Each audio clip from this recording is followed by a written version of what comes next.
वहीं कांग्रेस रहनुमा राहुल गांधी ने बुध को प्रेस कॉन्फ्रेंस में एच फाइल्स के नाम से नए इंकिशाफात करते हुए हरियाणा और बिहार के इंतखाबात में बड़े पैमाने पर धांधली का इल्जाम आयद किया है। उन्होंने कहा कि हरियाणा में कांग्रेस की यकीनी जीत को वोट चोरी के जरिए शिकस्त में बदला गया था और अब यही अमल बिहार में दोहराया जा रहा है।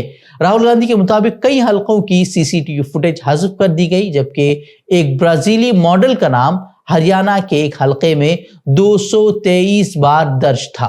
उन्होंने दावा किया कि रियासत में 5 लाख से ज्यादा डुप्लीकेट वोटर पाए गए। उन्होंने chief election commissioner Gyanesh Kumar पर झूठ बोलने का इल्जाम लगाते हुए कहा कि पूरा निजाम एक मखसूस सियासी फायदे के लिए इस्तेमाल हो रहा है।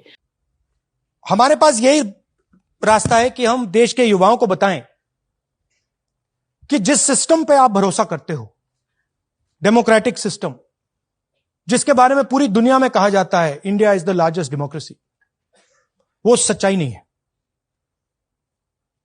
वो झूठ है।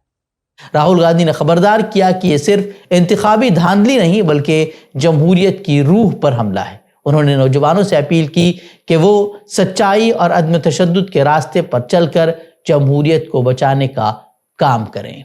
मैं यूथ से कहता हूं, जेनजी से कहता हूं, हिंदुस्तान के नागरिकों से कहता हूं कि ये जो लोकतंत्र है ये आपका है। ये ना इलेक्शन कमीशन का है, ना नरेंद्र मोदी का है, ना अमित शाह का, ये आपका है। और इसको डिफेंड करना, इसकी रक्षा करना आपकी और हमारी जिम्मेदारी है।